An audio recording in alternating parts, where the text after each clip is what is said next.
What's going on, ladies and gentlemen? Welcome to episode 404 of the Hoots Podcast. Hope you guys are doing well. It's yours truly, the nefarious brother, Adam, aka Joshie Lopez, coming to you live from the Break Free Room here in Chicago, Illinois on this Thursday, March 14, 2024. A lot of crazy things going on in the world of professional wrestling. We're about 3.5 weeks away from WrestleMania 40. Got a lot of stuff to discuss from this past week's Raw and SmackDAHN, all down in Texas. We got some big business, I guess, to discuss, or was it big business? That's another question to be answered. But welcome everybody to the podcast at Hoots. We are 96 episodes away from the finale of the Hoots podcast, which will be 500. Thank you all for continuing to support us over these past 8 years, and hope you guys can continue to come along with us on this journey as we put a good ribbon on the bow that is the podcast that Hoots. Like I said, I'm Joshie. You can follow me on Twitter if you'd like at the Hoots Podcast. Make sure to like this video and subscribe to our YouTube channel if you're watching us live on YouTube. Pretty simple deal. We're trying to hit the 1,000 subscriber mark on YouTube and want to add some of these like YouTube plaques here into the studio, which would be really cool. All I ask is to like the video, subscribe to the channel, and don't forget to press the bell notification so you never miss any notifications when we upload new content or streams or whatever comes through my brain threshold to deliver to you guys. Don't forget, as always, you can see my transcript work at WrestlingHeadlines.com. And the podcast, The Hoots, drops free of charge anywhere you get your podcast from every single Thursday, which means you can get it for free on Apple Podcasts, what? Spotify, what? Stitcher's no longer a thing, but Pandora, what? iHeartRadio, what? Make sure to follow the show, by the way, the audio versions on Spotify. That helps expand the reach of the show, and that would help us out a lot. But besides that, that's pretty much it for plugs. Not going to charge you any money to support this podcast. Pretty simple ordeal. And as I'm doing these live recordings, anybody's watching live on Twitter, X, Facebook, and or YouTube, if you have any comments or questions that you want to give out about the world of wrestling and you have any questions for yours truly, I'm open to answer any of your questions and give you a shout out on air. I would like to say that coming up in a few weeks is WrestleMania. So it's that time of the year. The grind is real. But I'm having fun with it. And congrats to everybody that got approved to be part of the contingent that will get to cover WrestleMania in Philly. I think that's pretty cool. And well deserved to everybody that got that opportunity. So I just want to throw that out there.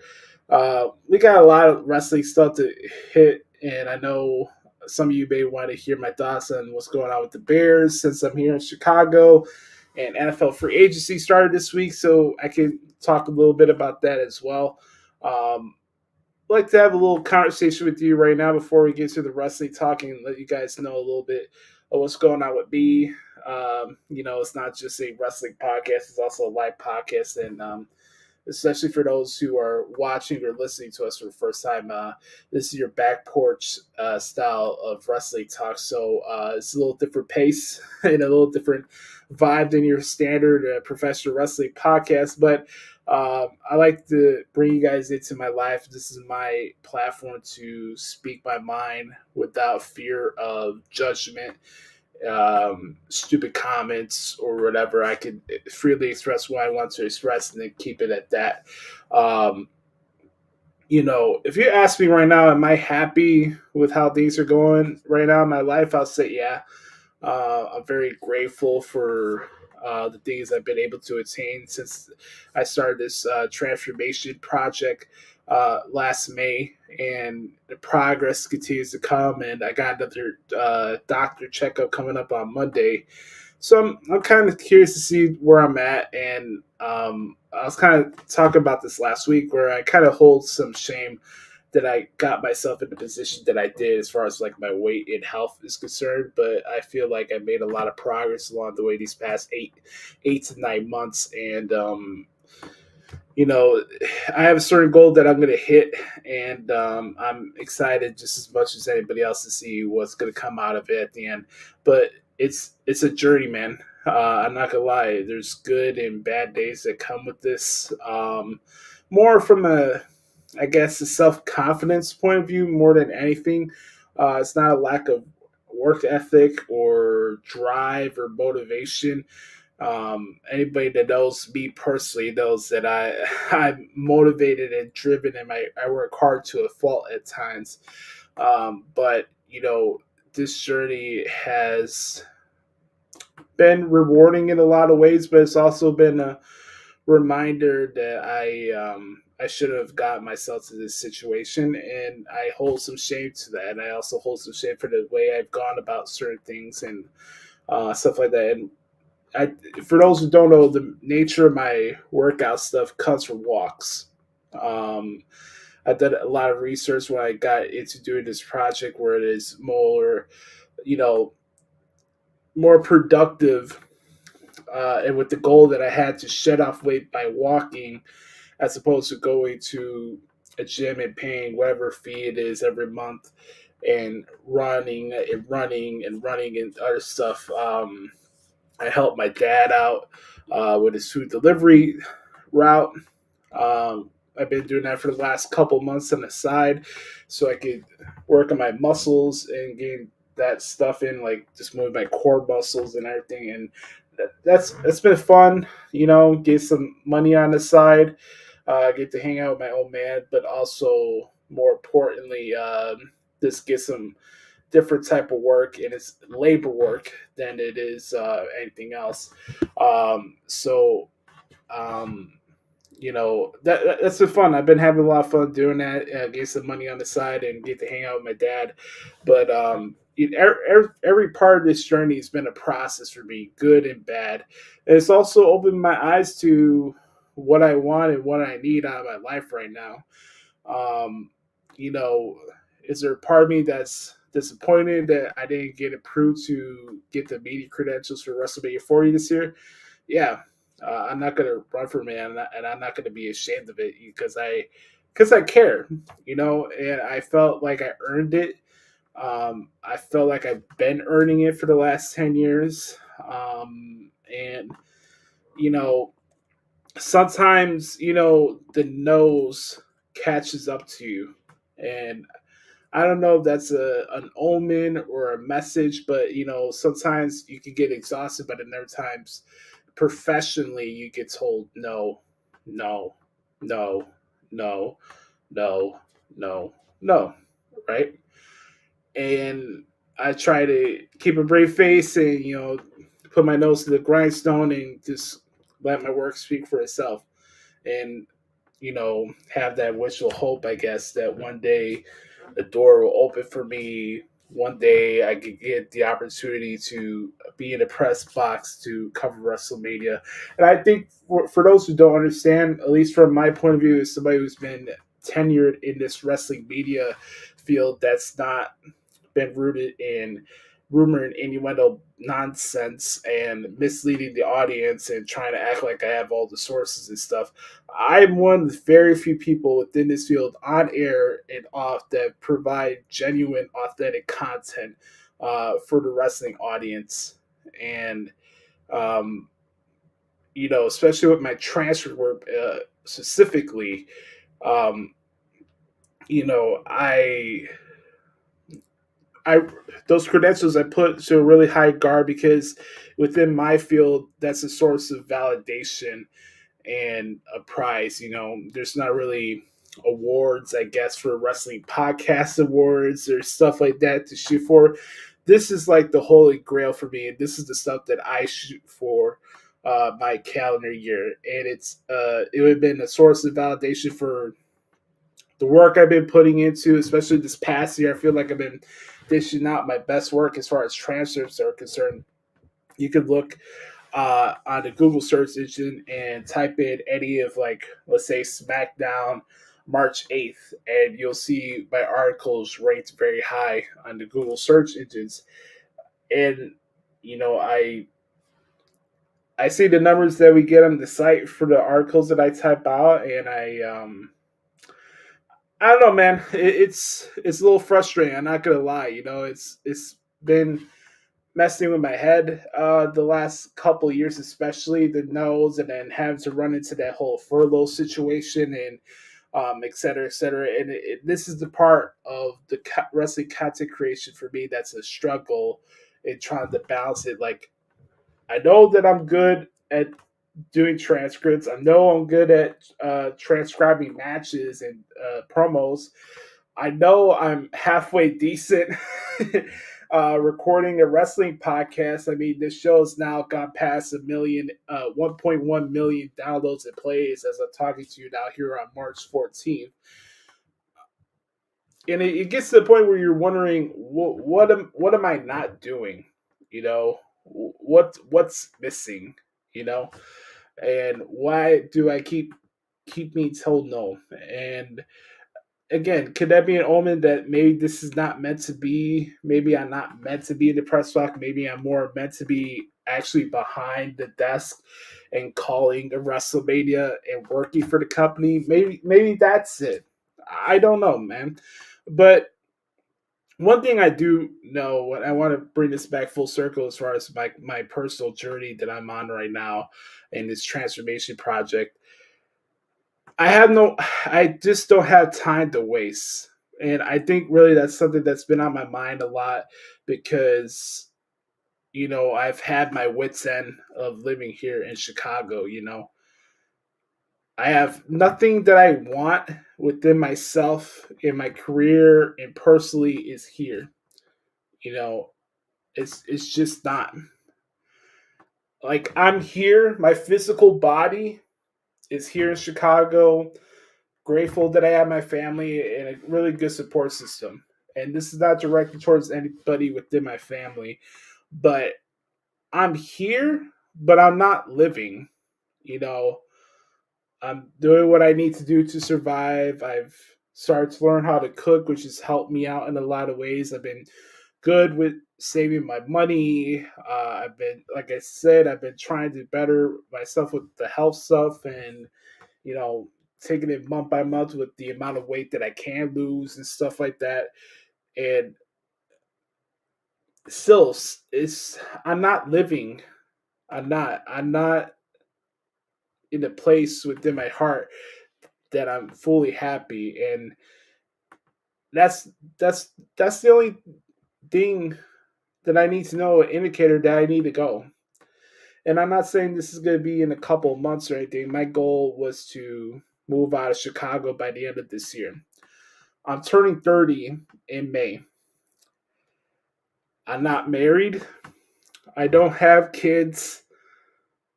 Everything that I'm doing right now within my articles, the podcasts, the stuff that I'm doing aside, I could be doing it anywhere in the country right now. And I give myself a lot of credit for the fact that I'm really good with saving my money and balancing that stuff, especially when I moved out the first time a couple years ago and I was at my old apartment. Now having the tools of learning how to cook and stuff like that, that's even going to be doing me wonders. And I just had enough. It's time to go. I can't sit here and wait and hope that ESPN 1000 and 670 The Score are going to come knocking on my door saying, or respond to an email or respond to an application or respond to an interview. Hey, we're going to bring you in. Oh, we're going to hire you. Oh, you're more than qualified to be hired for this on-air radio position, yet we don't respond to you and or canceling the position along the way. And I'm not told you're not accepted and what you need to do to work on. You know, I can't sit here and wait. I know the expression is give it time, give it time, give it time. I don't have time. Tomorrow's not guaranteed. So I'm here, I'm present, I'm Generally, I'm happy. I don't have really much to complain about. I'm not distracted by anything. I'm not in a bad place with my mental health. I'm not like really generally concerned about things within my control. But I'm not living. And the life that I have for myself and the way I see things and the way I have my goals and aspirations is just stifling being here in Chicago. I can't do it anymore. I just can't. You know, no amount of money or wishful thinking or staying and hoping things will change around is gonna be good enough for me. I have to go and start living my life, and that's just the truth, man. I can only speak for myself, and this is the part that comes with the podcast. I share stuff with you guys that I don't share with other people. Um, I can't be here anymore. I can't. Um, Especially when it comes from a professional point of view, I just can't. You know, I'm good with saving money. I'm good at controlling what I need to control, but what I want and what I need for out of myself is not here in the city anymore. And I can't sit here and wait and hope for things to change. And then maybe I could find an apartment downtown here in the city or something else. Like I just need to get out of this cycle. I need to get out of this environment and I need to start anew. So whether it's in a couple months or the end of the year or something, this is going to be my last year of living here in the city. So, you know, I have I'm doing this for myself and I'm holding myself accountable and I'm holding myself to stay true to how I feel. And people could respect that, people could disagree with that, whatever. Nobody's in my shoes, and it's much better proposition for me to be out of here than staying here and hoping and waiting for something that's not going to come. So I need to get out of here. I do. I need to get out of here. So all that being said, let's move on here. Let's get into the wrestling talk and we'll get ready to rock and roll here.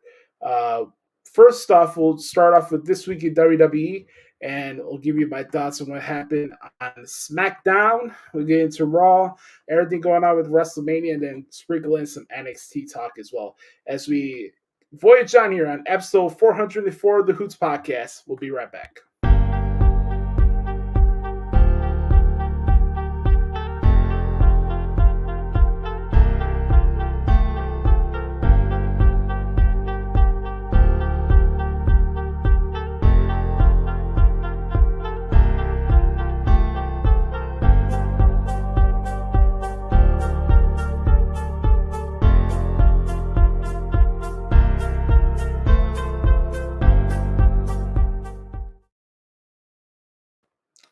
Welcome back to the Hoots Podcast, everybody. Time to talk about what happened this week in WWE.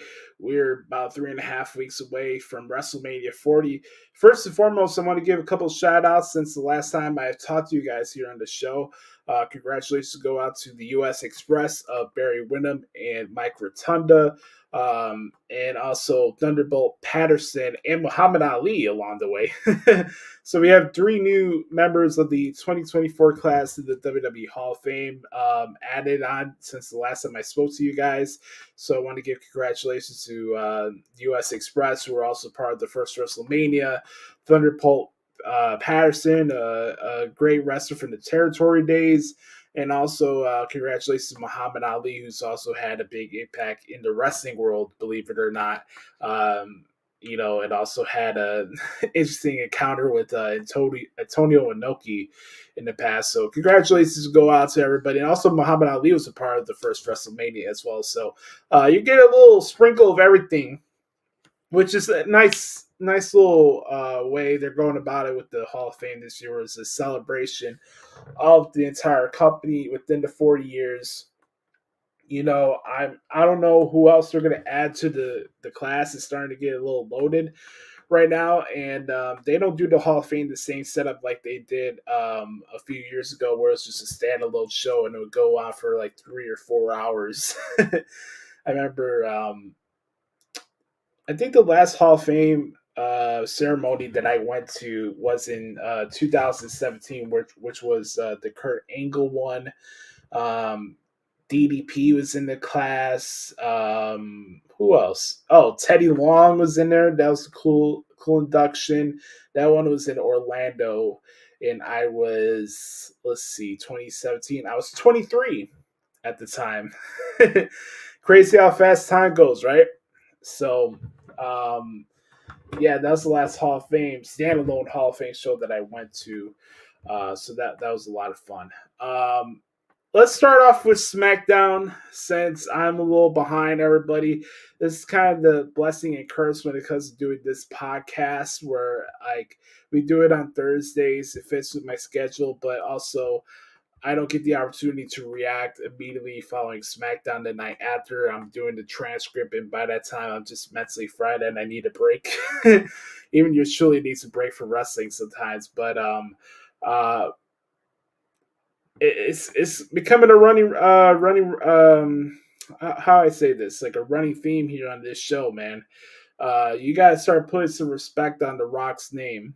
So Rock, this past week, dropped another promo on his Instagram page, which I thought was hilarious. He's in a like some kind of like arena where you have like horse fighting, not horse fighting, but horse racing and stuff like that, which I thought was pretty funny. And Rock is still talking crap about Cody Rhodes' dog, calling Seth Rollins the walking clown emoji. Rock has been killing it, man. And not only that, he's killing it also on live TV. So we finally had the face-to-face confrontation with Roman and Rock and Cody Rhodes and Seth Rollins. Everybody's been waiting for it. This is the first time, especially first time on live WWE television within a crowd. These four have been interacting with each other since that press conference in Vegas during Super Bowl week. And what was everybody going to talk about? What would be said? Will Cody be a man and give Rock a receipt? As you see the title of this week's episode, and all the answers were there. All questions were answered. Cody Rhodes did indeed slap The Rock in the face, but that was before The Rock went completely disrespectful and basically calling Cody Rhodes a mistake. And I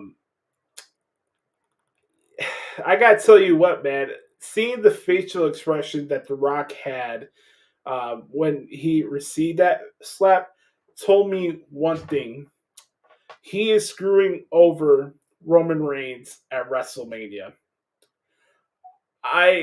There's too much writing on the wall right now to tell me that, Tama Tonga is gonna pop out with a black hoodie and he's gonna cost no, my bad. Seth Rollins is gonna come out in a hoodie and cost Cody Rhodes the championship on night 2. If there's any interference that's going to cost somebody a match, it's probably Drew McIntyre costing Cody and Seth Rollins on night 1. That's all I can see right now. But everything that's gone on with the promo and the verbiage and the facial expressions, when Rock got slapped and seeing that smile on his face, that right there, I think is a moment of respect that Rock gained for Cody in a way. Like, Rock appreciated that. Now, he's a heel, and we're talking character-wise and all this fun stuff.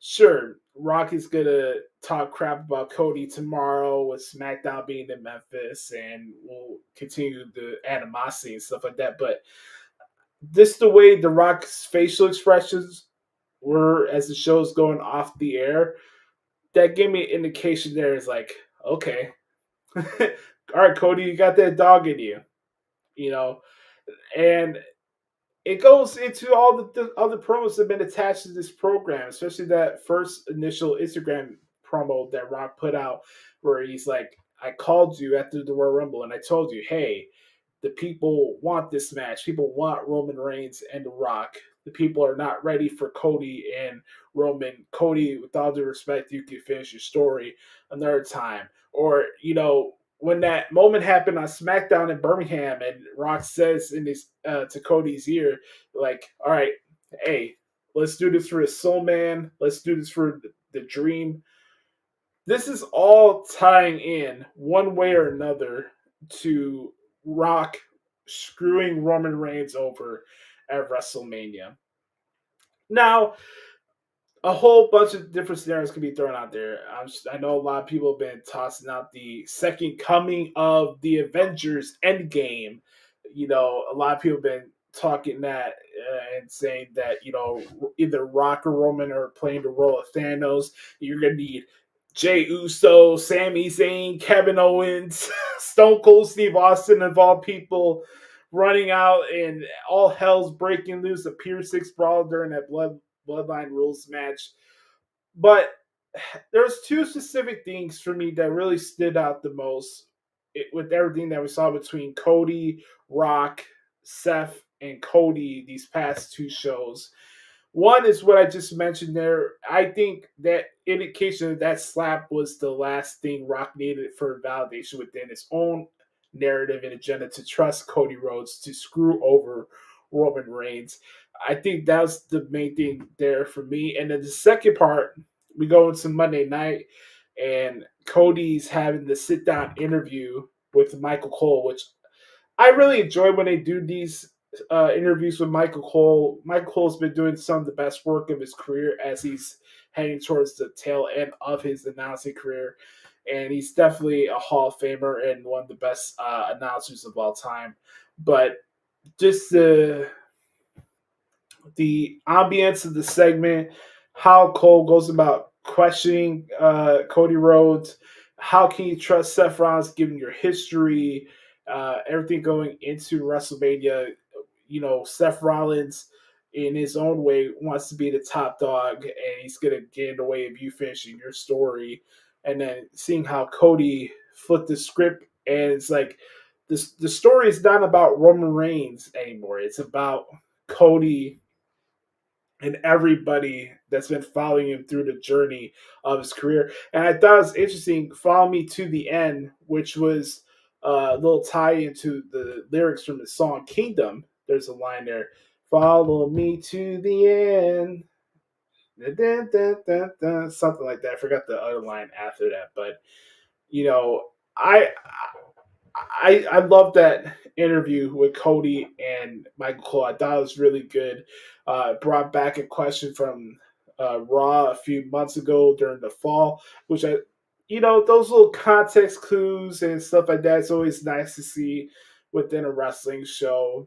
I know some people want professional wrestling to turn into The Sopranos and Breaking Bad and having that level of storytelling, but also we have to understand just the premise of what professional wrestling is based on, and expecting Martin Scorsese level storytelling and et cetera, is a stretch at times, especially with the goofy nature of what we talk about and cover each and every single week. All that being said, man, like I'm on pins and needles. It's just as much as everybody else. We can all have our conspiracy theories. Oh, Seth Rollins is going to cost Cody Rhodes just because. Cody should win the title at Madison Square Garden and not at WrestleMania. Look, I'm not in this to come on here and say that my perspective is right and your perspective is wrong and it has to be this way or the other. What I'm telling you is that these four guys are firing on all cylinders, and I am excited for the shenanigans. I know a lot of people are going to do it because it's so predictable and it's wrestling Twitter to a T. Oh my God, this match was so overbooked. This tag match is so overbooked. Oh, this WrestleMania build is underwhelming because it's so predictable and so overbooked. I would love for you to have that confidence and false bravado that you know every single thing that's going to happen with these 2 nights of WrestleMania between these 4 gentlemen. But I just shared you what I think is going to happen, and I could be completely wrong with that, and I'd be 100% okay with that as well. I'm here to be surprised, but I'm also here to embrace the moment of what we're watching right now because it's good shit. It just is. If you take a step back and take off your binoculars and put your inspector pad and your little pen to the side and try to watch the show as a fan, and I know it's difficult for people because a lot of hardcore fans and people who do shows like this have a one-way mindset of viewing things and analyzing it. If you just watch the segment on let's say for Friday, for example, if you watched it on Surface and for what it was, you're entertained. Then you go to Monday and a totally different vibe of the promo, and it's a different type of segment because you can relate to it and it tugs at your heartstrings, you know? You're getting some top tier stuff between all 4 guys, and I'm trying to appreciate it for what it is instead of getting myself into a fantasy booking scenario, which turns into a shoot, which turns into me being disappointed if I don't get what I want. It's just something that's not productive and wasted energy, to be honest with you. We're taking a journey here. I'm curious to see what Rock is going to do tomorrow. I don't know if Roman Reigns is advertised for SmackDown tomorrow night in Memphis. He may be not. I'm not really sure. But if we get a Rock concert tomorrow, cool. I think right now it's very important that since the match is made official that there needs to be more interactions with the other people that's within this story. It's time for Cody and Roman to have another standalone segment where it's just those two. We need maybe one more segment with Cody and Seth where those questions are thrown out there. Can you trust him? Is he in it for his own agenda?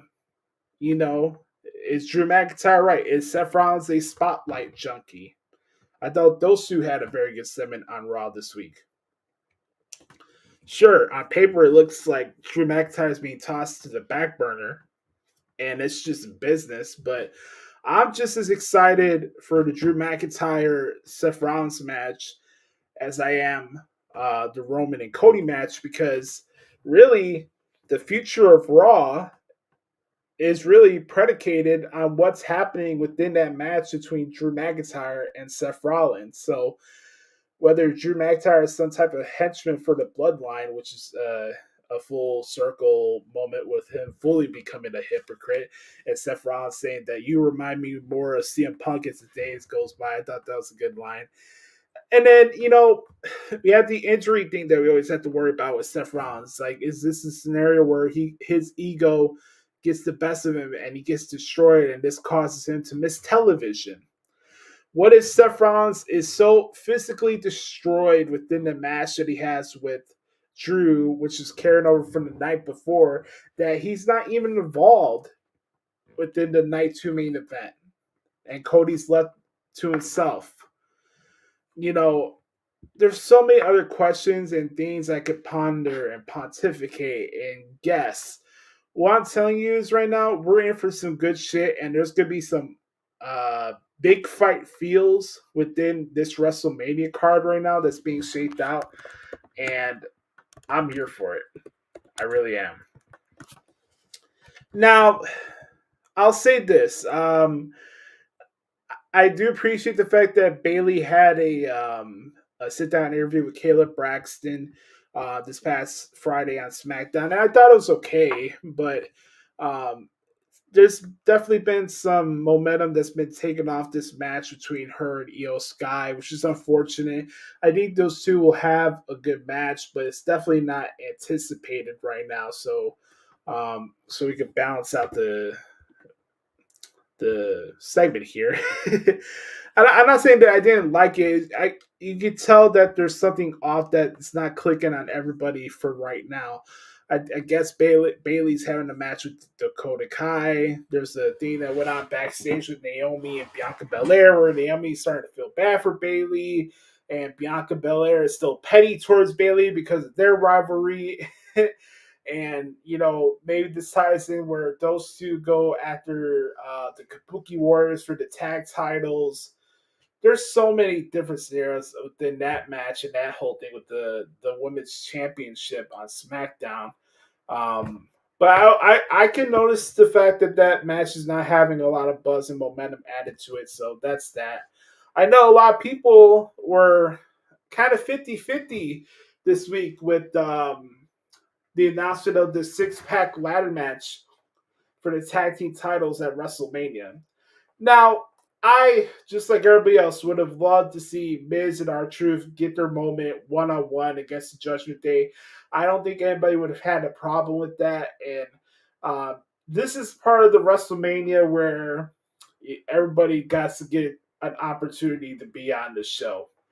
And I get it, it's a PLE era. Triple H doesn't book that many matches on these shows. So spots are going to be few and far between.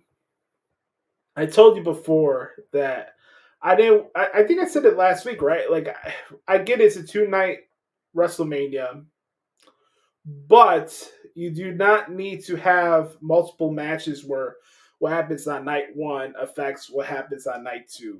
I think that's just overboard. It fits, obviously, what's going on within Rock and Roman and Cody and Seth because those have stakes on the line. But I know, like, why wouldn't you just do a ladder match and then the winner takes on Gunther on night two? Because the match would have been obvious that the night after. Somebody literally destroyed their body for an opportunity to get their ass whooped the next night. Does that make a lot of sense? Not really. So here we are. You have a ladder match, which is a little WrestleMania tradition, which is cool. But it's for the tag team titles, which is also kind of a full circle thing because, believe it or not, I think R-Truth said something he has a fear of ladders and spiders, I guess. Some type of phobia. But Miz and Truth can still get their moment, even though it's in a ladder match. You'll throw in DIY in there. You'll throw the New Day in there. What? You could probably put in the Street Profits if you want. That match will be a barn burner. But Miz and Truth will find their way to have their moment at the expense of the Judgment Day. And that match is going to be insane. So you got like 12 people out there in one match, which is a tag team ladder match. By God, the bodies are going to hit the floor, if you know what I mean. What's going on, good brother? My good brother Sam Pioppo here saying, what up, Joshie? I'm home just in time for the live version. What's going on, man? Hope you're doing good. I appreciate you, my man. Let's take a swig of water really quick as I'm speaking to y'all right now. By the way, I saw that the Sox traded Dylan Cease to the San Diego Padres. God, we're a brutal organization. We really are, man. The White Sox make... Oh man, I'm not ready to pop a blood vessel right now. I just know that we're not even April yet, and I already know that the White Sox are going to lose over 100 games easily, maybe 110 if we're being honest. And yep, Sam just hit the nail on the head right there. We stinks. Yes, we do, big time. Dylan Cease gets traded. We got an inept general manager and owner who can't make up his mind whether the team should be in the city or in Nashville, and then starts blaming the citizens of Chicago for not attending games at U.S. Cellular Field. Well, golly, I wonder why, you cheap fuck. Jesus Christ. Anyways, let's go back to the wrestling stuff. So, another bit of controversy because nobody seems to be happy with wrestling these days. We had a gauntlet match to determine Gunther's opponent at WrestleMania. We had Ricochet, JD McGrillet, Sami Zayn, Nakamura, Bronson Reed, and Chad Gable, of course. And the match was a lot of fun, man. You know, I have certain matches that I really enjoy transcribing within the career that I've had so far. Like, I really enjoy doing like triple threat matches or four ways, or even some like these gauntlet matches. You know, I enjoy those type of matches. It's fun. It's a fun challenge to type those out. And this one that we saw on Monday was no different. I thought Ricochet and Big Mac. I thought that match was good. And then you got a little part of it was hindered, obviously, due to the number of commercial breaks that we all had to sit through on USA Network. But especially the final part of it with Chad Gable and Sami Zayn, you felt the emotion there. Both guys are desperate and trying to get an opportunity for a championship match, and especially at Gunther's expense at WrestleMania. You saw how much it meant to Chad Gable, especially when he lost. And you got to see that promo that he got to cut in an interview with Kathy Kelly in the locker room, which is good. If you guys haven't seen it, I recommend you guys go check it out. But Sami Zayn, business-wise and where things are going on right now, is the right choice to fight Gunther at WrestleMania. Will Sami Zayn defeat Gunther at WrestleMania? I don't know. I know it'll be a barn burner, and seeing how things went for Sami last year with main eventing WrestleMania, and now the following year he gets to fight one of the more popular wrestlers who always seems to steal the show during these big type of events. Sami Zayn will walk into Philadelphia with a chip on his shoulder and something to prove. So, hey, everybody, Meltzer, Alvarez, everybody out there, if y'all looking for your 5-star banger at WrestleMania, you have it right there with Gunther and Sami Zayn. And it's going to be a good match. It's going to be a very, very good match. Look, I like Chad Gable. I like Chad Gable as much as anybody else does, but I just didn't see it happening. I don't believe he's the one to defeat Gunther. And it's not a believability thing. I just don't see him being the guy defeating him. But I know there's a We Want Gable movement and stuff like that. But like I said before, if you're a wrestling promotion and you want some credibility, you need to stop enabling crybabies on social media. That shit has to stop. Oh, my favorite didn't win, so we must make the title match a triple threat. This mindset needs to stop.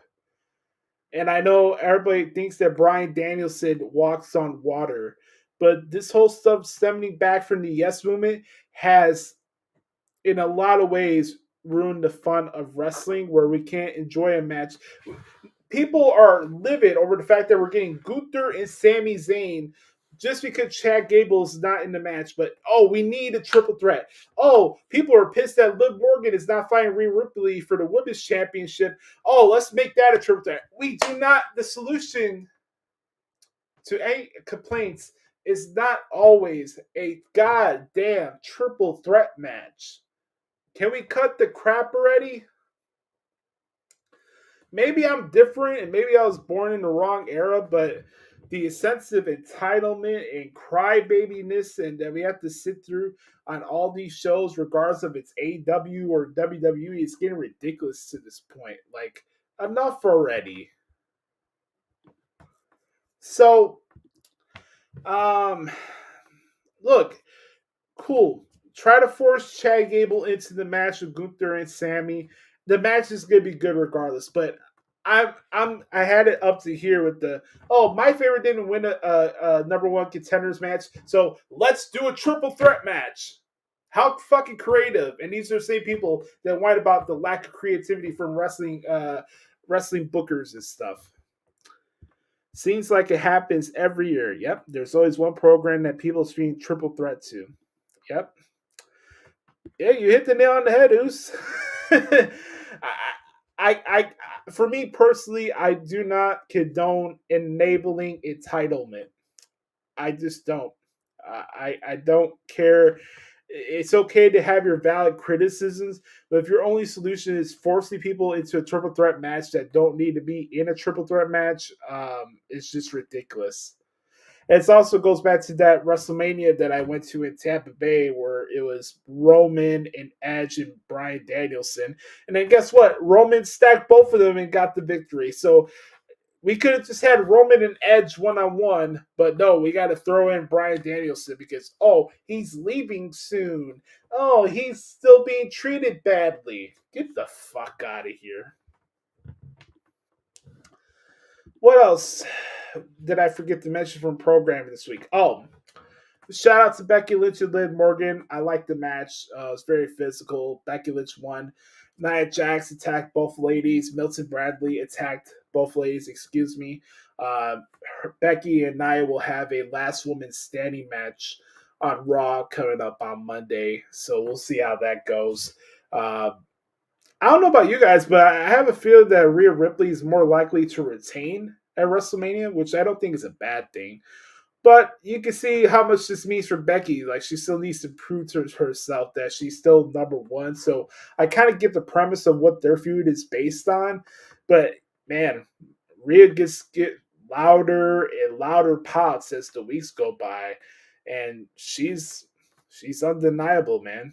Like, it is what it is. But that's pretty much it. There's a couple other things that came across my mind of like what could happen at WrestleMania. Had an idea, possibly maybe John Cena helping out Miz and R-Truth. R-Truth's childhood hero helps R-Truth win a championship at WrestleMania. That's a moment in itself. Don't tell me it's not. Or let's say Bayley wins the title, and then after the match, she hugs Michael Cole. Just like some small stuff like that. I want to give you guys thoughts on this really quick. We had Logan Paul and KSI on the show on SmackDAHN last week, announcing that Prime, their energy drink, will be a sponsor. They'll show actual sponsorships now within the canvas of the ring. Are you guys for that or are you not?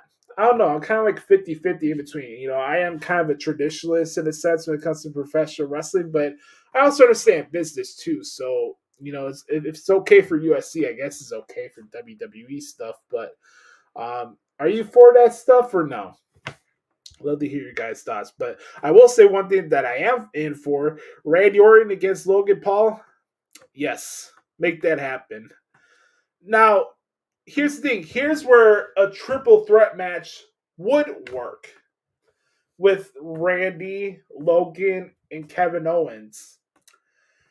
This is the triple threat match that makes sense.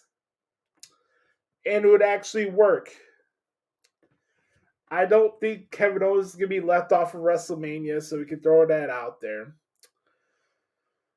Something's going to happen where either we're going to have like some type of number one contenders match, and then it ends up being a draw with Randy and Kevin pinning each other at the same time.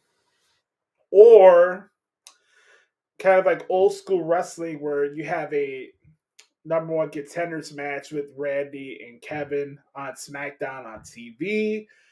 And Logan Paul, his head is so big, he forgets logic. He gets in the ring and attacks both guys from behind, which causes a disqualification. That ends up having both guys now fighting him into a triple threat. That one makes sense. Logan has history with Kevin recently, and Randy Orton wants to get revenge for what happened at the Elimination Chamber. Use some context first before you're suggesting triple threat matches. That's all I'm trying to say. But as far as like the sponsorship stuff, hey man, make your bag. They're making a lot of money right now, and it's not going to kill anybody to see a sponsorship in the ring canvas. Hell, we're already seeing it around the ringside area, those LED screens. Everybody was losing their shit during the Dominic and Rey Mysterio match last year because there was Cinnamon Toast Crunch logos around ringside.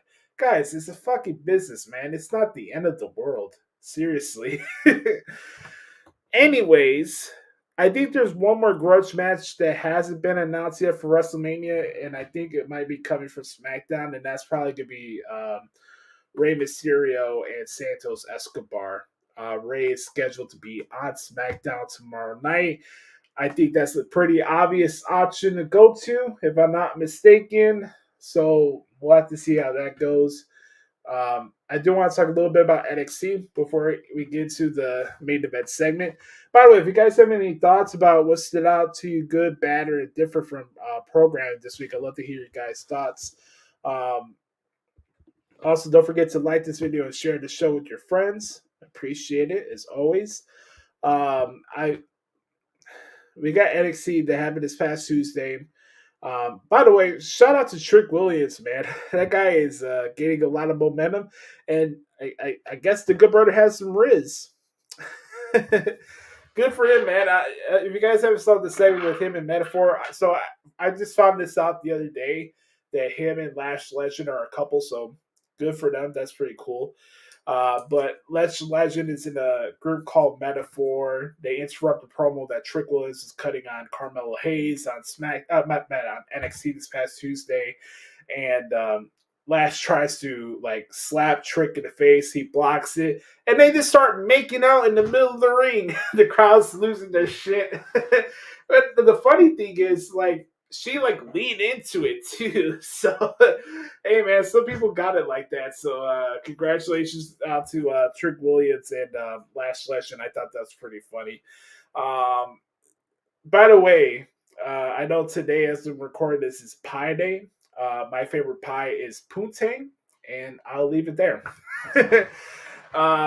So what else really quick from NXT? Ilya Dragunov was at Tony D'Angelo's family restaurant. You know, they're doing the whole Bob shtick with him and the family. The new guy, Luca Crucifino, is now the consigliere for the Don. And Dragunov comes out and congratulates him on becoming the number one contender. So those two are fighting at Stand and Deliver for the NXT Championship. And guess what happens? Stax and Luca drag Dragunov out of the restaurant and stuff him in the trunk, and they're teasing to throw this freaking guy over the bridge in that shitty ass Central Florida water, man. My God. That's probably one of the last things I would ever want to happen to me is being launched into a river in Central Florida. Because one, you got the alligators. Two, you got that nasty, shitty ass water, and three, God knows what else is infected within those waters down there. My God, I just thought it was funny. Like they kidnapped freaking Dragon out there in the middle of the show and teasing him to throw him off the bridge, man. That's some Paisan stuff there. So that was that. I gotta give props to Thea Hale. It's cool that she's done trying to do the mean girl shtick and she's back to being her fun, energetic self. So I thought that was a good choice. And then if I have one match to recommend you guys go check out this week from NXT, believe it or not, it's Shawn Spears and Rich Holland. I thought it was a nice match. I thought it was pretty decent for what it was. So go check it out at your own leisure. But yeah, man, we got NXT Stand and Deliver coming up soon as well, which is the Saturday early in the morning. So your boy's going to be busy that weekend. Hey, man, I'm not going to play it. I'm going to be making some decent money that weekend. So, man, I'm excited for WrestleMania for many reasons within my own accord. But it's going to be a good one. I'm looking forward to it. It's going to be a good time. Anyways, on that note, folks, that is what happened this week in WWE. Ladies and gentlemen, it's time once again to venture off into a world of professional wrestling that's produced and distributed on the networks of Warner Brothers Discovery. A program that's booked and written down by an inept millionaire who's a cocaine addict. Ladies and gentlemen, we got to talk about some big business. Because, ladies and gentlemen, it's time, once again, for another restaurant quality edition of What the Hell is Wrong with AEW. Let's start this bad boy off in a 3, a 2, a 1. Your meat, beat your meat, beat your meat, beat your meat, beat your meat, beat your meat, beat your meat, beat your meat. I'm telling you, my time is right now. Right this minute, 2022. We're living in my time is now. My time is right goddamn now. Man, what intensity. The quality of the product and the quality of the shows is at an all-time high right now. But I do know that it's a real war between AEW and WWE. I'm still cashing fat checks, and I am still banging the hottest bitch in this entire place.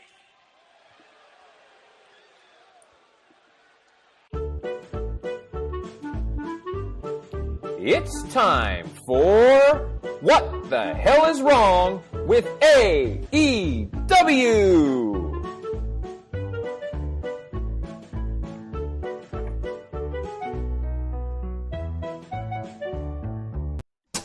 Fuck this shit, I'm out. Fuck this shit, I'm out. No thanks. Don't mind me. I'ma just grab my stuff and leave. Excuse me, please. Fuck this shit, I'm out. Nope. Fuck this shit, I'm out. Alright then. I don't know what the fuck just happened, but I don't really care. I'ma get the fuck up out of here. Fuck this shit, I'm out. Oh, man, ladies and gentlemen. Oh, my God. Right now, I'm really noticing the best part of this segment these days is this beautiful portrait here made by the good brother Joe Cerna. By the way, if anybody can make this into a hoodie or a t-shirt, I'll give you like 30% of the sales of our merchandise. Really, it is a thing of beauty. Who wouldn't want that on like a coffee mug? Like, who wouldn't want this picture in like a hoodie or like a long sleeve shirt? Like, look at that. Mozart and Van Gogh would be jealous of this portrait here. You got all the cast and characters. You got Knockin' the fuck off on the far right. You got Jungle Twat, who's now in New Japan, calling himself the scapegoat. I don't know how you can be a scapegoat when nobody gives two shits about you, but that's neither here or there. We got Brandon Cutlet. We got the Hartley Boys. Olivier's there. Obviously, we got CM Punk there for old-time purposes. We got Aubrey Edwards, the worst referee on God's green earth. She makes Ed Hockley look like Moses. And then, of course, you got Mr. Spotlight, Mr. Look at Me, Chris Jericho trying to hog the spotlight from every rising performer in AEW. And, of course, we'd be remiss without mentioning Pockets and, of course, the one and only Dan Clanson. And that's Dan Clanson. So, all right. Big business. What did I like? What I didn't like. Let's address the elephant in the room, and I'm not talking about myself here, okay? Mercedes Moné makes her entrance. She makes her debut last night on TBS, live for the TD Garden. Another world worst kept secret. Big Pops is in her hometown. Obviously, she's got her family in the front row. I found out that she has a brother named Joshua, which is pretty cool. Outside of that, I'll say this. You can see the genuine excitement on her face, and I thought for some aspects of her promo, I thought they were good. I'm not going to come here and miss words. I've been very indifferent, and I haven't bought the hype of Sasha Banks or Mercedes Moné for a long time, even before she left WWE. So one thing you know about yours truly is that I am consistent within my perspectives on performers, and it doesn't really matter which promotion they're in. I keep it a buck. And here's the deal, man. AEW is a great rehab center for past WWE performers. It really is. I'll give Tony Khan credit.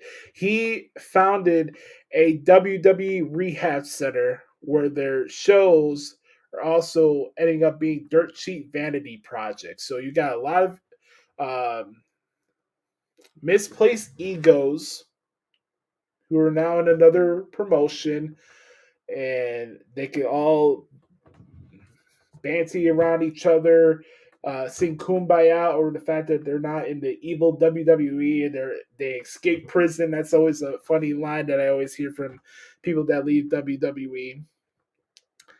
And they make the voice to AEW, and Tony Khan rushes them into main event programs and title matches and top tier spotting on the show.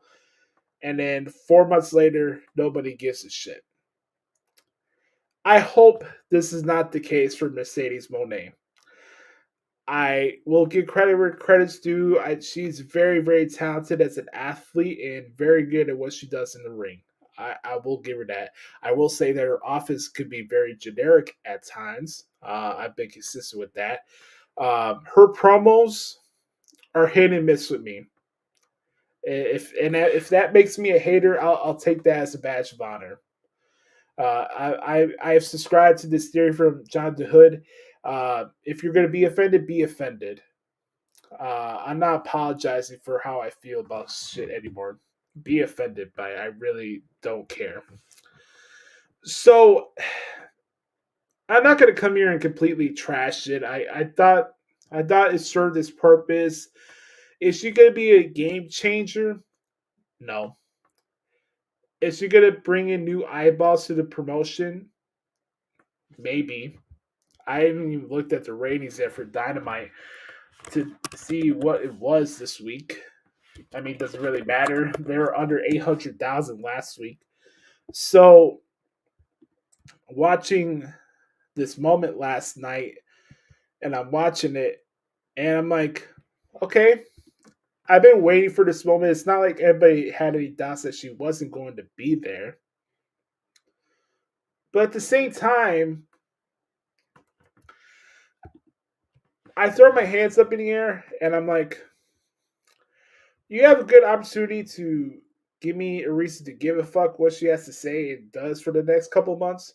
But instead, you have her cut a promo, go into her whole spiel about how this is home and that the revolution can only be validated within her own perspective, I guess, and that the revolution can only exist if it goes global. That's the line that she used last night, which is a funny say because within AEW, the narratives are attached to what dirt sheet writers and message board twats spew out.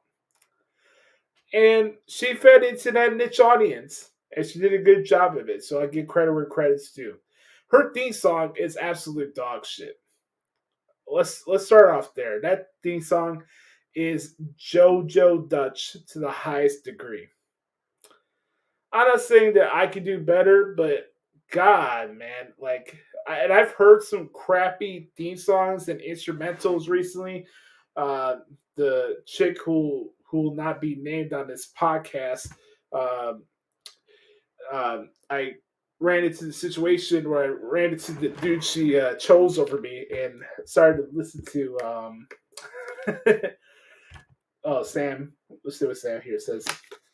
That theme song wasn't good. No, it was fucking horrible, dude. I wanted to pull my freaking hair out listening to that last night. It was brutal. Anyways, like I was saying, she who will not be named, I was stumbled on upon the guy that she chose over me. The guy makes instrumental beats. I thought those were shitty. What I heard last night was worse. And not even good. My God. Like, what are we doing? See, okay, I get the moniker CEO, but, like, it's not even something that I would bob my head into while I'm doing a walk. Like, if that song was my ringtone, I would be pissed off. That would be like the worst part to start a day is having that theme song as your ringtone. That's just bad, man. Really, really bad. But congratulations to all of you who do, get on your knees and wish that you could drink Mercedes Monet's bathwater. But, I want her to have a successful run there. And I got to come here and shit on it and wish the worst for her.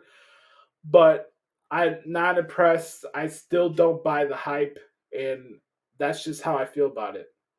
So, off the cuff, man. I hold no punches here. I'll take a swig of water really quick. We had a lot of different matches across the show, but it wouldn't be an AEW show without, Tony Khan dropping a load.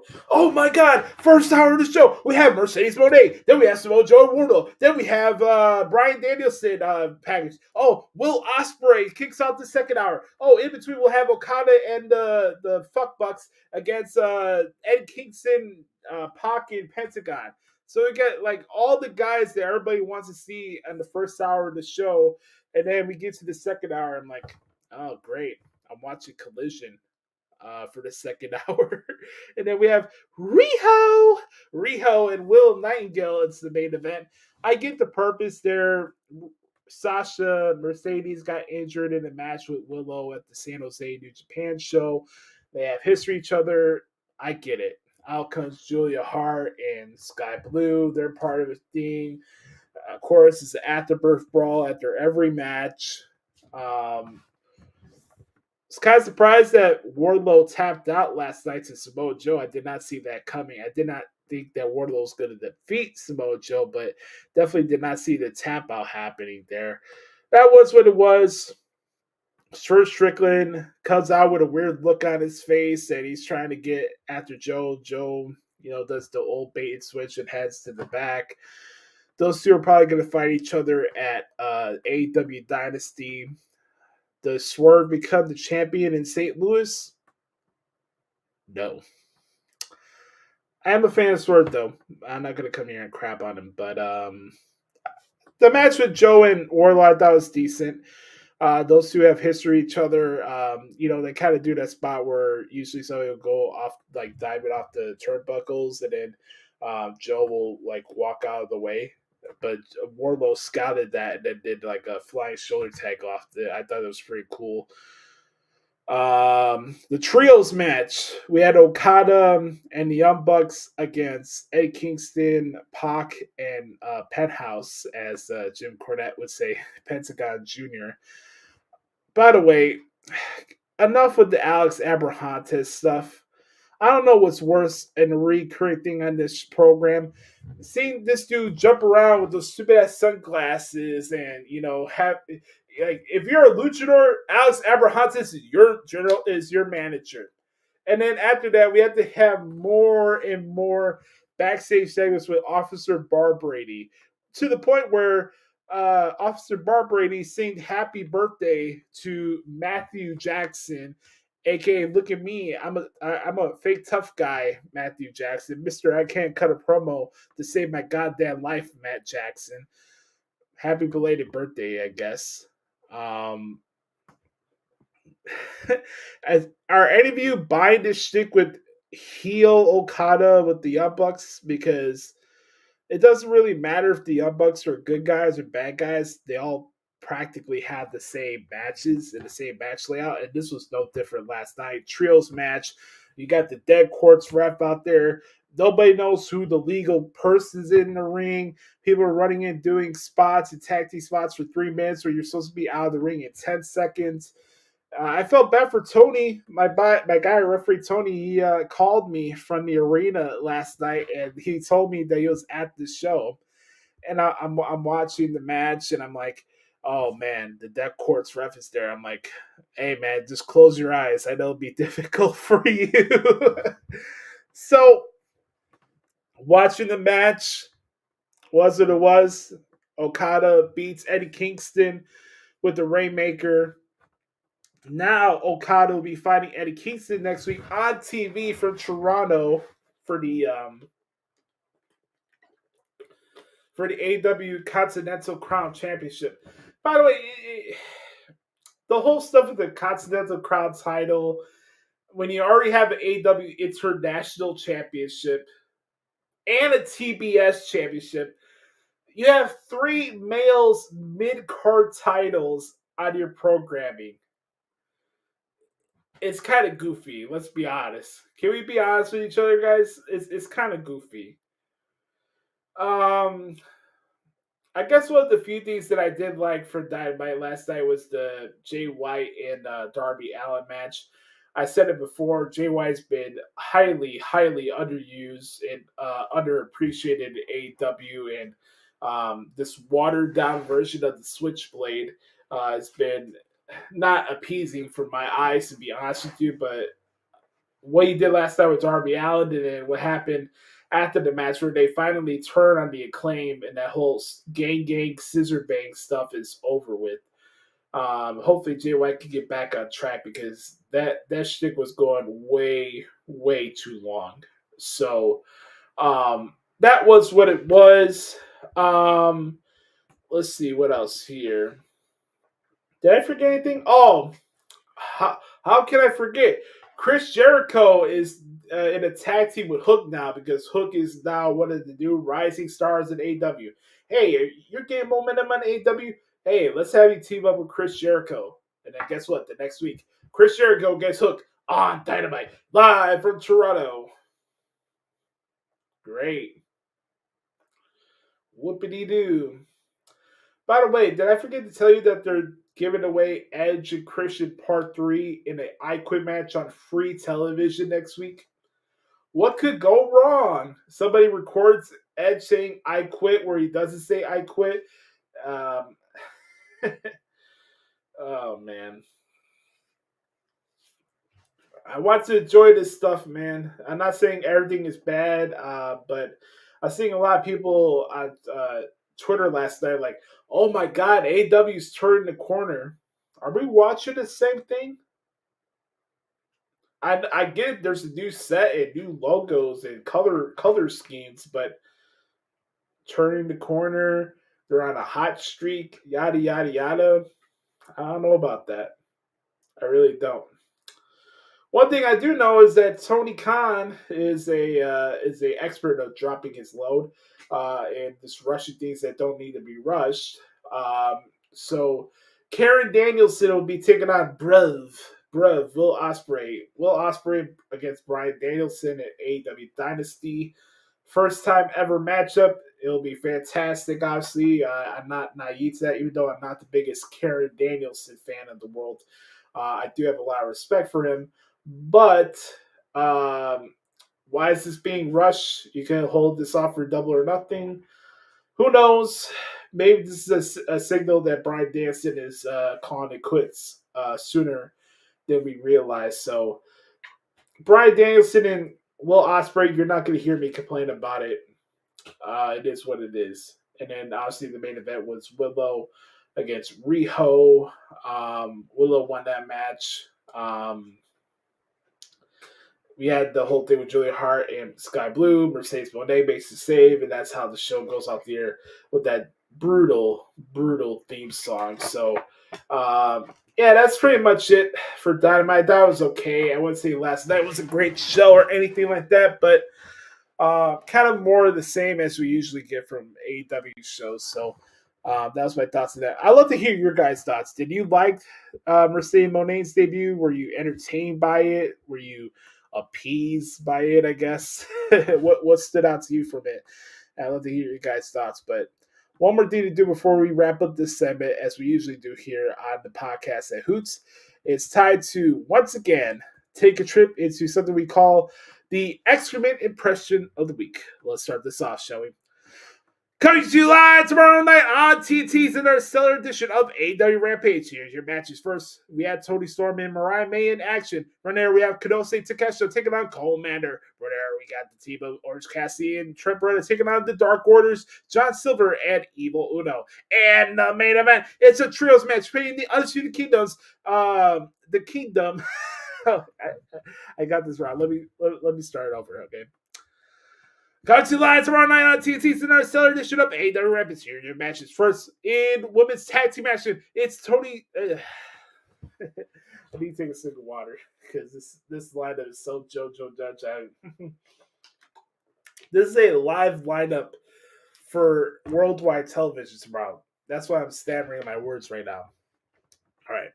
Coming to you live tomorrow night on TNT's another stellar edition of AEW Rampage. Here's your matches. First, in women's tag team matches featuring Timeless Toni Storm and Mariah May. For there, we have a grudge match singing Kenosa Takeshita and Commander. For there, we have the best friends singing on the Dark Order's Evil Uno and John Silver. And the main event, a trios match featuring the Undisputed Kingdoms, Matt Taven, Mike Bennett, and Roger Strong take on the team of Top Flight and Action Andretti. Then don't forget, coming to you live from the Chafins Arena in St.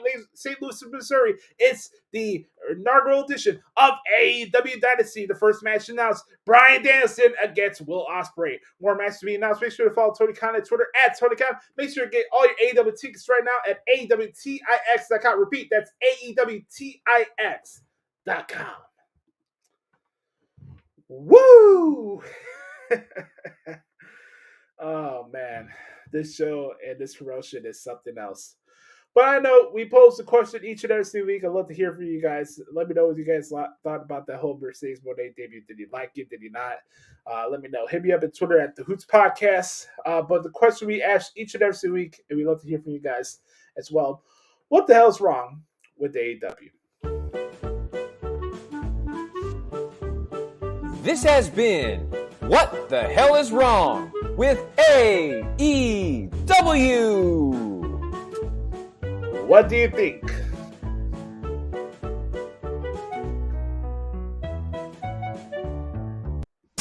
Fuck this shit, I'm out. Fuck this shit, I'm out. No thanks. Don't mind me. I'ma just grab my stuff and leave. Excuse me, please. Fuck this shit, I'm out. Nope. Fuck this shit, I'm out. Alright then. I don't know what the fuck just happened, but I don't really care. I'ma get the fuck up out of here. Fuck this shit, I'm out. Alright, folks. What the hell is wrong? AEW is in the books here for this week. Thank you all for hanging out with me so far. By the way, right around the corner, we're going to be doing the Back Porch Q&A session. So if you have any questions, for those who are watching and listening live, please comment down below, and I'd love to hear from you guys. Take a swig of water real quick. All right. We got one more thing to do before we get to our main event segment. And it's something that we do here on the podcast each and every single week. A segment that I like to call the CLAHN. Ladies and gentlemen, decided crowds to do winners of the CLAHN of the week. Hey there, wrong video. Here we go. CLAHN. You're big CLAHN. One more time for good bitch. CLAHN. You're big CLAHN. Oh, man. I don't know if you guys saw this week, but obviously it's NFL free agency starting this week, and a lot of big moves going around the NFL world. I saw that Danielle Hunter went to the Houston Texans. Saquon Barkley got picked up by the Philadelphia Eagles, which leads us to the CLAHN of the week this week. I don't know if you guys saw this on social media yet, but Tiki Barber, former Giants running back and now a mainstay on WFAN radio. I have listened to a couple interviews that Tiki's done on radio, and that guy just comes off very smug and very arrogant and stupid. He goes on this whole spiel over the fact that Saquon Barkley goes for the Giants to the Eagles and basically saying that Saquon is dead to him. First off, I know I've heard Tiki Barber talk before. I have listened to his show. That's not him joking around or being sarcastic about it. He's serious about that. And I get it's a spirit of competition and stuff like that, but that enough right there for me is worthy of being a CLAHN of the week. And good on Saquon Barkley for appropriately cooking this Nimrod and preheating him because that's just a stupid ass comment. Say, oh, I'm dead to you because you go to a division rival. It's not that deep. So, Tiki Barber, you, my friend, you're definitely a CLAHN of the week. Would also like to throw in Tony Khan as a CLAHN of the week because why the hell not? What else? Let's see. Who else is worthy of being the CLAHN of the week this week? I mean, I could talk about my White Sox again. Oh, shocker. They're destroying their whole team for what? Another 6 years of 100+ losses? I kind of feel bad for Pedro Grifol. Like, why would you accept being a coach of this dumpster fire? We stinks. Let's see. I'm trying to figure out who else would be like a good like recipient of the like CLAHN of the week. You guys have any suggestions for me?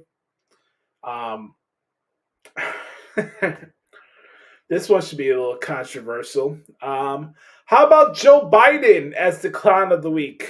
I had a chance to watch the State of the Union address the other day, and yeah. Can we get the senior citizen off of office? And I'm not, before everybody goes after me and stuff like that, I am not riding on one side of the fence of either political race. Both Democrats and Republicans are full of their own shit, but you know, incompetency is incompetency, and you just got to call out for what it is. Joe Biden, you need to get out. So, yeah, that's definitely a pick for me. Oh man, I got my deal here in the chat. Deal Joey, what's going on, man? I appreciate you. Thanks you so much for checking out the show, man. I appreciate it. Yeah, I got to throw Joe Biden there. And no, this is not me going out like, oh, Trump should be our president. No, we do not need to have that publicity stunt again. We do not need that. But I'm going to throw Joe Biden in there because why the hell not? But on that note, that is our winners of the CLAHN of the week this week. All that being said, I do want to say, as always, if you have any suggestions for the CLAHN of the week, all you have to do is hit me up at Twitter at the Hoots Podcast, and maybe we can make a club out of it. You know what I mean? Excuse me about that. Gotta make sure I mute my microphones here. All right. All that being said, that is the CLAHN of the week this week. When we come back, we got something to do here on the podcast this week, and it's gonna be a lengthy one because it's time for the Back Porch Q&A session right here on the Hoots Podcast.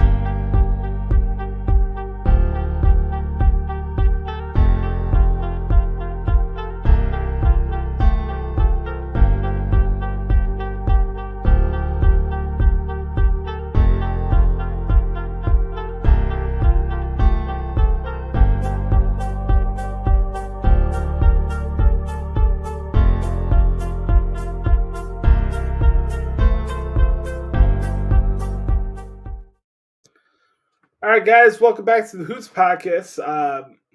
One more segment to do. Time to get to our Back Porch Q&A session. As always, if you want to participate in the Back Porch Q&A session, all you have to do is hit me up at Twitter at the Hoots Podcast or the Hoots Podcast at gmail.com.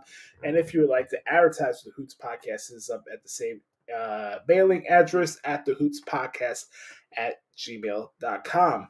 All right, first we go off to the good brother Chris Zaletta and X Team Zaletta 24X on the Twitter machine. I appreciate the support as always for Chris, always being a good brother, sending in questions for us. Here's the first question Chris has for us this week. He says, what up, Boost? Here's the question for the Q&A this week. What's the project you and Rob are cooking up in the future? That's a good question. My buddy of mine, Rob Aurelius from ARCG Media, is been considering starting his own podcast. And I don't know when it's going to be released or when we're going to start doing it, but it's looking like it's going to be a real thing. And he invited me to be his co-host on the show. So I'm going to be helping out Rob get his feet wet into the podcasting realm. And we'll have some conversations. We'll talk a little bit of wrestling here and there, but it's not going to be a wrestling podcast. It's going to be more about life and like networking and stuff like that and some deep conversations. So this is something Rob wanted to do for a long time, and I'm grateful that he thought of me to be a part of this project with them. So it's gonna be a good time. So I'll let you guys know if when more details get announced and when there's the possibility that we'll start recording these shows and stuff like that. And I think from what I heard from Rob, he wants to do this on video, so you could probably see us recording the shows at the same time. So that'd be pretty cool. So all that being said, shout out to Rob, and I'm looking forward to when we start recording these shows together. It should be a good time. All right, let's go. let's get to the next question, shall we? Next one here. Chris says, your thoughts on some of the moves in NFL free agency. I mean, I like what I've seen so far. Let me pull up the list of free agency so I'm not mistaken here. You know, there's been a couple trades. You know, I saw Joe Mixon got traded to the Texans. Looks like the Texans are just loading up on everybody right now. So that's that. I'm gonna look here. Oh, Calvin Ridley getting that contract from the Tennessee Titans. That I thought that was pretty crazy. Also, Kirk Cousins, man. Kirk Cousins got probably the best manager in the history of sports. This dude has had so many big time contracts, which is so insane to look at, to be honest with you. But it's nuts, man. Let's start off first with the trades here, because trades has also been a part of this journey of the NFL offseason so far since the league year started. But we also could look at the free agent signings as well. And I'd love to get your guys' thoughts on which moves stood out to most of you guys. So let's take a look at this really quick. I'll put this here on the screen. First one here we got, let's go to the Bears. Let me take my ugly mug off the screen here so you guys can look at this yourselves. Okay, here we go. So the first trade obviously was Ryan Bates, offensive lineman. Got traded to the Bears for a 5th-round draft pick. Buccaneers traded for Carlton Davis. I also saw today that the Lions signed the nose tackle for the Bengals, DJ Reader. I think that's a nice pickup for them. That's a good one. Mac Jones got traded to be a backup quarterback at Jacksonville. I mentioned the Joe Mixon trade. Jerry Jeudy for the Broncos got traded to the Cleveland Browns. Brian Burns, this was the big news coming out of the week that the Giants basically fleeced the Panthers to get Brian Burns on their roster. Morgan Moses, a offensive lineman, got traded to the Jets. And a trade with the Steelers, we saw Deontay Johnson going from Pittsburgh down to Carolina. I didn't see that coming. That's sarcasm. I definitely did see that coming. Let's look at the other lists of free agents here. Zach Ertz got picked up by the Washington Commanders. Mitch Morse, the center for the Bills, got to the Jaguars. There's a lot of decent moves. You know, some people got retained.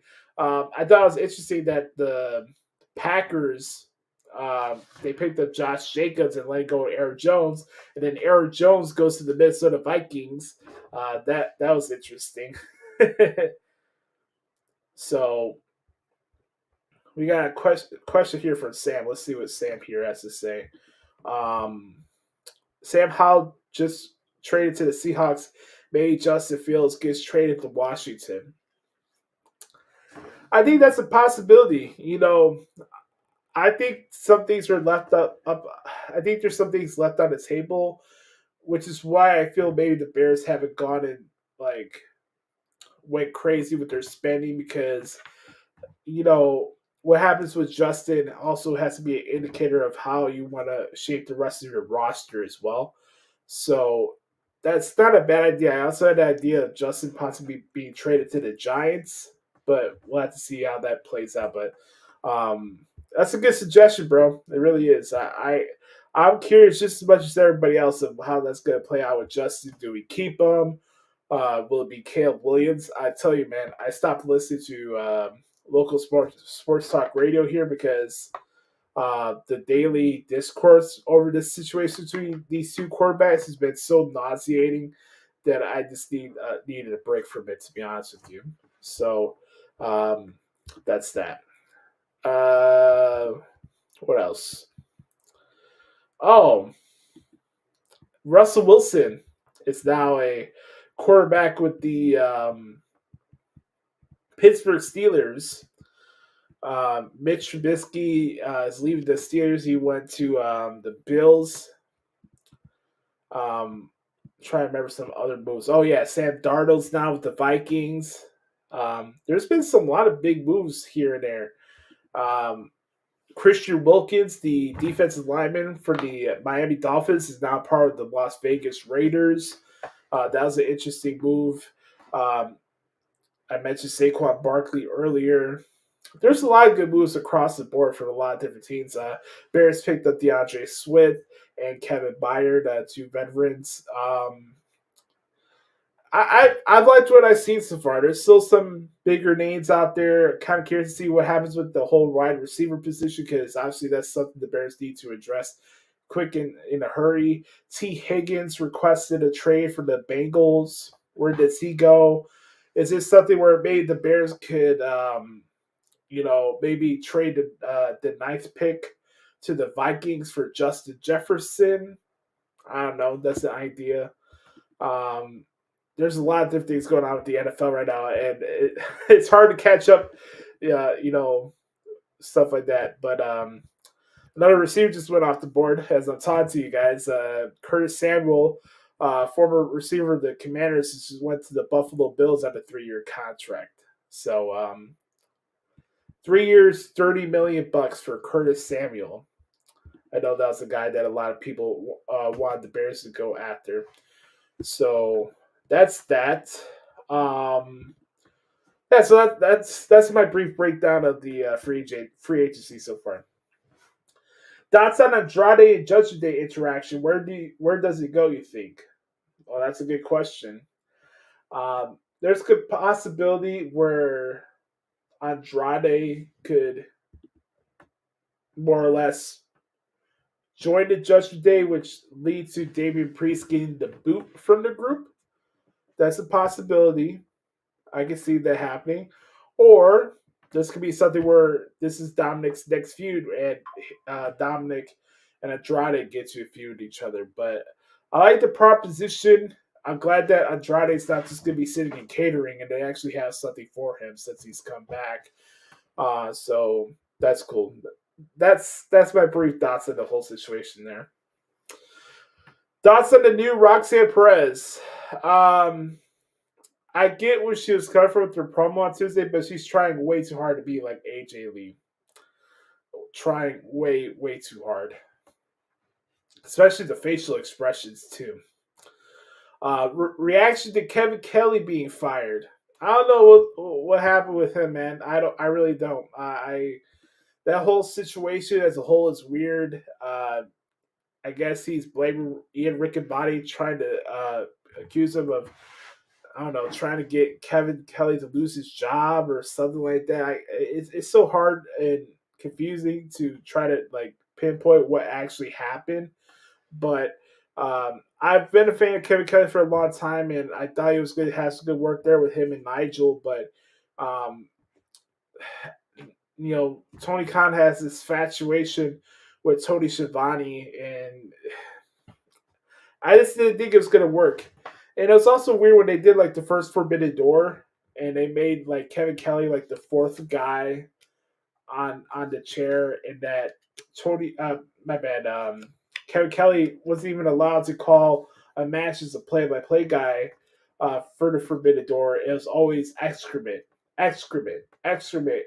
dominated the volume of opportunities of the matches were being called for those shows, and that was what it was. So it was kind of strange.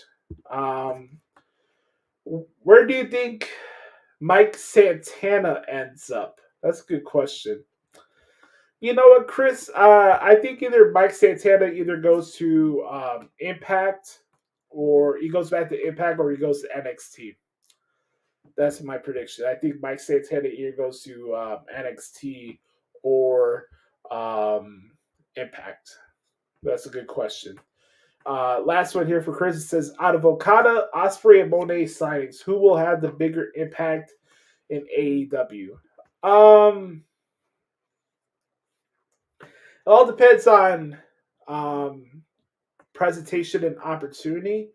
I'm gonna go with Ospreay.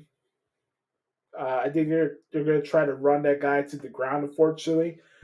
But I do think that Ospreay will have more meaningful stuff on the show. Okada will probably be used sparingly here and there. And I just don't think Mercedes is going to have the impact that people are making it out to be. I'm not saying that she have no impact, but if you ask me out of the three signings, I'll say Ospreay will have the biggest impact in AEW, but that's just my opinion. Let's see what else we got here. By the way, for those who are watching on YouTube, do me a favor, like this video and subscribe to our channel. I appreciate the support, everybody. If you have any questions, please feel free to come say hello and ask me any questions. I don't mind. Thank you, Chris, for the questions this week, brother. I appreciate it. So always make sure to follow me on Twitter at xteamzaletta24x on Twitter. All right. Next set of questions come from the good brother Mike Rubio at Main Event Swerve. Make sure to follow him there. Good brother from Houston, Texas. Mike says, what up, Oos? It's good to be back in the back porch. Fresh off my first Raw live in H-Town in more than 10 years. That's pretty cool. Let's get some questions about Houston, Chicago, and beyond. Here goes. So, number one. So, some doofus is saying WWE is in trouble because some empty seats in Houston's on Monday. Would you believe me if I said there was less than 100 empty seats and it was deemed a sellout? I would believe you. I can see on my screen that arena was packed on Monday. So, if we're gonna have comparison arguments of who's drawing more viewers or drawing more attendance for these shows between WWE and AEW. If you're an AEW fan, you're just getting yourself in a losing argument. So I wouldn't even try to do that. That's just a stupid thing to start getting yourself into. How do you think our H-Town crowd did overall? I thought there was some good energy and sizable pots being there and watching some clips back after. I thought the crowd was good when it needed to, as far as the big time moments and stuff like that. As far as Cody being out there, what happened towards the end of that main event. I thought they're really cool, good. They made a lot of noise for the Ricochet, JD McNugget portion of that Gauntlet match. I thought the crowd's decent. I wouldn't say it's one of the best crowds that we've heard so far on the road to WrestleMania, but I thought it was pretty good. What do you think of Drew McIntyre's heel run so far? Is he cruising for a CM Punk bruising with all of this taunting? 1, I love it. 2, hashtag we want Drew. And 3, yes, he is bruising. He is cruising for a CM Punk bruising. I tell you what, man. Monday Night Raw is coming to Chicago in a couple weeks. I'm bummed out that I won't get to attend the show in person because I have to cover the show live. So Allstate Arena and their stupid ass rules won't allow you to cover shows live in person. So I'll tell you what, man. I'm very excited to see what's going to happen with Drew McIntyre and CM Punk and Seth Rollins for that matter. Drew McIntyre is, if you ask me, I think Drew McIntyre so far has been the MVP of this WrestleMania season. He's clicking on all cylinders, and he's getting one chance, right? He's getting one chance on Monday, and Drew's like, say what if you're happy that I took out CM Punk, and then the one that really pops me with the taunts that he does towards CM Punk is the whole DM Punk thing. And I told you about this last week. He goes drive around his car in San Antonio in the parking lot, and the fans are yelling at him and chanting for CM Punk, and then Drew plays Cult of Personality on his phone. That video had me dying laughing, man. Drew McIntyre is an absolute menace, and he is a player hater of all player haters. So let's just say that. Speaking of surprise returns, what do you think of WWE embracing Travis Scott on Raw? There's mixed reaction here, but do you still hear a lot of hate for the Astroworld concert incident a few years ago? I haven't paid too much attention to that whole situation, Mike. I've heard about it, but I guess Travis Scott is from Houston, so he wanted to be at the show, and he seems like he's a wrestling fan, so it really doesn't bother me that he attended the show on Monday. I'm just not that familiar to the whole Astroworld thing. Now, what was the concert that inspired the Fire Fest thing? The AEW does Fighter Fest. I know about that situation. Number 5, he says, I was amazed by the Becky and Liv Morgan match, especially the amount of time they kept it interesting. Was that one of Liv's best? Quick answer to that question, yes. I thought it was a very, very good outing for her. And they were given proper time, and Liv Morgan could go, man. I get it. Trust me. Her waterfall game is second to none. But the girl is very good in the ring, and I don't think she gets enough props, especially for my colleagues who do shows like this. Let's see. Other than Rock, Roman, and Cody, and maybe a few others, who is your favorite entrance to see live? I think Rhea's may get the honorable mention. That's a good question. I don't know. Maybe I'm just like a sucker for like old school stuff. So I always enjoy seeing Randy Orton's entrance in person. So I know Randy's theme song can be hit and miss to some people, but I always liked Randy Orton's entrance. The Judgment Day's entrance I think is pretty cool, especially seeing it in person. I remember going to the Hell in the Cell show a couple years ago, and this is when Edge was still part of the group. They had their entrance, and so I thought that was pretty dope seeing them together in person. That was awesome. And of course, CM Punk. Be remiss without mentioning my guy. But those are some entries here and there that really stand out the most to me, at least from the current roster. And of course, you'd be remiss without mentioning The Undertaker. Undertaker has the best interest in the history of wrestling. And I'll throw in Triple H in there as well. Why not? At the announcement of Monday, what team do you predict will have a breakout performance in the ladder match at WrestleMania? I'm going with DIY. I think either the New Catch Republic or the Street Profits will probably be representing SmackDown in that 6-pack tag team ladder match. Either way, that match is gonna be fucking awesome, and I'm excited for it. It's gonna be pretty dope. Let's see what else we got here. Along the announcement path, what do you think of Cleveland getting SummerSlam? Should Chicago get an outdoor show soon? Yes, to your second question, I definitely would love to see a Chicago show. Honestly, this is gonna pop Sam here and everybody who's still watching this live, but I wouldn't mind going to a WWE show at Wrigley Field. I think that'd be pretty cool. I'm not gonna lie. Even though there's a bunch of yuppies up there, and God knows what can happen with drunk wrestling fans in Wrigleyville, but I would love to see a PLE or something like that at Wrigley Field. I think that'd be pretty dope. So that's that. I'll tell you, man, I'm not gonna be living in Chicago by the time the Bears' new stadium comes up. So hopefully we get some new information on how things go with that whole situation. And we'll see what happens. But honestly, I think it'd be pretty cool if Wrigley Field got a wrestling show. Let's see here. Also with Chicago, what do you think of the free agent move to get Swift from the Eagles? Do you see your team making more moves soon?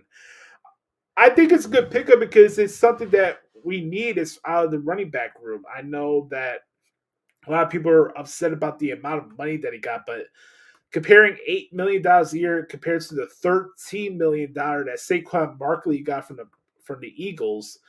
I mean, honestly, you got DeAndre Swift for cheap money, to be honest with you.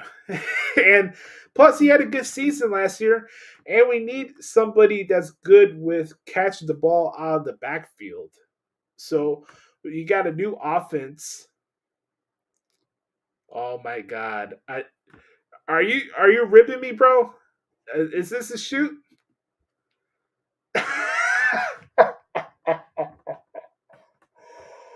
Oh, why am I not surprised?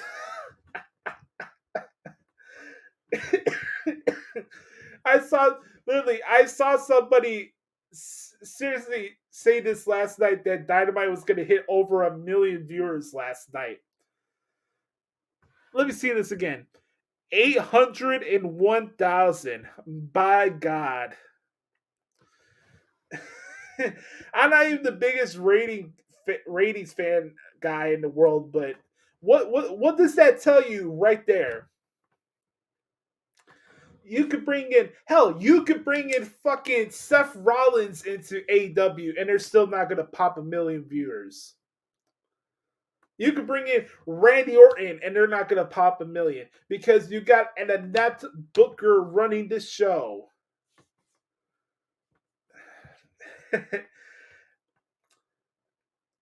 Barely over 800,000 viewers for big business. More like a flop. My God. Look, going back to DeAndre Swift, I think it's a nice pickup. I think it's a nice added addition to the backfield. I do expect that they will make more moves. I actually want them to go after Eric Armstead, that defensive lineman that got let go from the 49ers, or the San Francisco 69ers, as I would like to say. I think it would be a nice pickup, but I do think the Bears will make more moves. But they're also in a juggling act of what to do. Do you trade out the first pick? Do you keep Justin Fields? So I guess there's a reason why they're kind of stalling on the bigger name acquisitions and stuff like that. But I think they'll make more moves for sure. Next question here, he says, with a lot of movement in free agency, what has been the biggest surprise so far? I say Kirk Cousins to Atlanta. I wasn't really surprised by Kirk family member going to Atlanta. I was not surprised by that at all, actually. The one for me was the amount of money that Calvin Ridley got from the Titans. That is an overpay for a free agent. Let's just say that.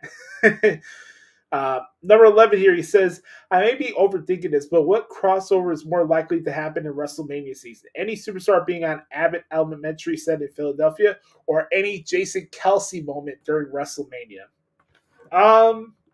That's a good question. I think Jason Kelsey might do something at WrestleMania. I don't know what. Maybe Jason Kelsey does the cold open or something like that for WrestleMania this year. We'll see. I'm not really sure, to be honest with you. I'm sorry.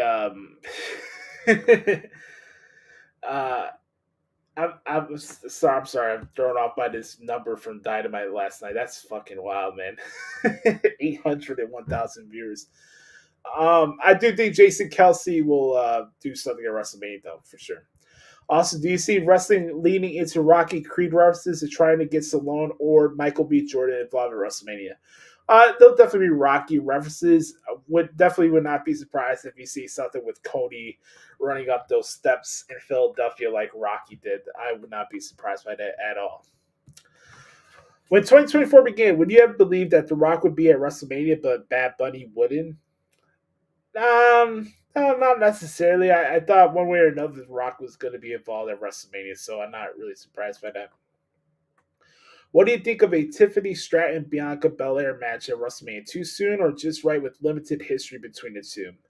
As a straight-up match, I guess, but they would have to put a lot more time into some promos starting tomorrow night. But I don't know. I probably would hold off for that match for a while, actually, because you could get some good leverage out of that. But I do not see that as a singles match right now. Number 15. Okay, now to unpopular opinion, but was the Mercedes Moné AEW debut underwhelming relative to the hype for weeks? Well, Mike, I think you just answered your own question, Deuce, because yes, it was underwhelming, and the ratings reflected that. So yes, it was underwhelming. Once again, I may not be alone. I think that Sasha Banks has been one of the most overrated wrestlers in the history of professional wrestling, but that's neither here or there. Next one.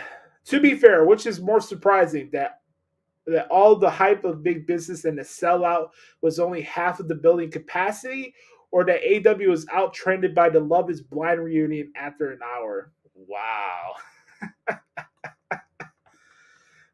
Hey, man. A wrestling show being out-trended by a love-based game show on Netflix is, that, again, tells you everything you need to know, man. I don't think I ever watched Love is Blind. Now, I have watched Love Island. I do like the show Love Island on Peacock. I enjoyed it for the most part. But I have not watched Love is Blind, though. I have not watched that. Possibly more important, where does this Monet thing go? What matchup could she have that would move the needle, so to speak? I'm not sure there is one. Well, again, that's another good question because I don't know which one it is. I think her and Britt Baker would have a couple of cool matches, I guess. Maybe her against Thunder Rosa. But as far as moving the needle, how you set up with her and Toni Storm will be probably telling as far as how that goes, if it's successful or not. But at the same time, Mike, I don't know what they're going to do to make it interesting. That's the thing. On a bigger picture, though, for AEW, the last pay-per-view sold out about 200,000 buys, which is a record. But shouldn't that number be higher after several years now? Yes. Quick answer to that question is yes. The standard should be higher for a company that's called All Elite Wrestling. So, yes, it should be higher. Second to last question here, he says, were you surprised by John Cena's bizarre Oscars moment over the weekend? No, I was not surprised by that. I know some people are saying this is some part of like Illuminati thing where you have to be embarrassed in front of the Hollywood crowd in order to take your next step into a higher level as a performer. But man, I don't know. I thought it was funny for what it was. I guess Margot Robbie liked what she saw. The most funny part about that whole thing with John Cena on Sunday was the fact that Nikki Bella was in the crowd while that was happening. Her ex-fiance, which I was in attendance for at the dump known as the Citrus Bowl for WrestleMania 33. I was at that show where John proposed to Nikki, and here we are all these years later. She has a kid with another guy, and she's in the crowd, and the guy's almost fully naked on worldwide TV right in front of her. That's just hilarious, man. Anyways, final question of the podcast this week, and thank you, Mike, for the questions this week. Do you think WWE dares to finish the story and have him win the title at Mania only for Damian Priest to take him out at Cash In to end the night? All right, that's it for now. Oos, thanks as always for your honesty and keeping the show journey going. I appreciate you, good brother. Great questions this week. I do not believe Damian Priest will cash in on Cody Rhodes. I do not see that happening. If anything, Damian Priest will cash in on Seth Rollins. So, like I was saying earlier, I know a lot of people are forecasting that Seth is going to turn on Cody on night 2, but will Seth even make it towards the end of that match? That's the thing. Drew McIntyre, look, Seth could probably retain and beat Drew McIntyre. I won't be surprised, but one way or another, Seth is not walking out of Philly with that championship. It could be that night, on night 2, where Priest capitalizes on a laid-out Seth Rollins, or it could be the night after on Raw. one way or another, Seth Rollins is not walking out of Philly with the World Heavyweight Championship. I do not believe that Damian Priest is going to cash in on Cody Rhodes. I don't see that happening. But that's just me. On a note, I want to thank Chris and Mike for the awesome questions this week. I want to thank the good brother Sam Piopo for hanging out with us and interacting with us here in the chat. And I want to thank all of you for watching the live stream as well. For those who are watching live on YouTube, please do us a favor, like this video, and subscribe to our channel as we're on the road to 1,000 subscribers. Don't forget to follow the podcast on our audio versions at Spotify. Helps expand the reach of the show. Also, if you're an Apple Podcast listener, please leave us a review. That also helps expand and reach the show as well. Make sure to check out my wrestling transcripts at WrestlingHeadlines.com. And you can follow me on Twitter at the Hoots Podcast. I am at Instagram at Josh Lopez Music. Or remind you all to be the authentic product that is yourself. Remember, nobody dictates the pace of your life but yourself and the man upstairs. I love you guys. Have a wonderful weekend. Let me know what you guys thought about the podcast, good, bad, or indifferent. I appreciate you all hanging out with me and watching this episode live. And the road to episode 500 continues here. So I appreciate the support, everybody. We'll be here to talk some more wrestling right here on the podcast at Hoots. Yay!